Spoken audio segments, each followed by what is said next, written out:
ہمیں state bank نے ایک ایسی خوشخبری، ایک ایسا مجدہ جافزاں سنایا کہ اس کو سننے کے بعد میں تو خیر بہت ہی کس کیفیت کا شکار ہوا آپ کو بتا نہیں سکتا. شاید آپ میں سے بھی کچھ لوگوں کو تھوڑی بہت پریشانی لاحق ہوئی ہو. خواتین و حضرات، جون 2026 تک Pakistan in the 79 years of its existence record چھو گیا ہے. کس چیز کا ریکارڈ؟ آپ نے کہا کہ پاکستان نے اس موقع پہ ایک اور ریکارڈ بنایا. جی ہاں، ایک ایسا ریکارڈ بنایا ہے کہ آپ بھی سن کے بہت خوش ہوں گے. پاکستان اپنے واجبات، یعنی کہ وہ رقم جو اسے واجب الادا ہے مختلف جگہوں پہ، اور اپنے لیے ہوئے قرضوں کو ایک ریکارڈ سطح پر لے آیا ہے.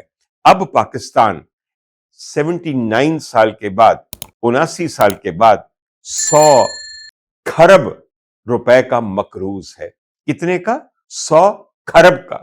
ارب نہ سمجھیے گا، ویسے ہمارے لیے کھرب اور ارب تو ایک بہت ایسی چیز ہے جو خواب میں دیکھی جا سکتی ہے، مگر میں ویسے آپ کو یہ بتا دوں کہ ایک کھرب میں 1000 ارب ہوتے ہیں، اور ماشاءاللہ یہ وطن عزیز اب 100 کھرب سے زیادہ قرضے کے دلدل میں دھسا ہوا ہے، اور کوئی صورت نظر نہیں آتی کہ اسے نکالا جا سکے.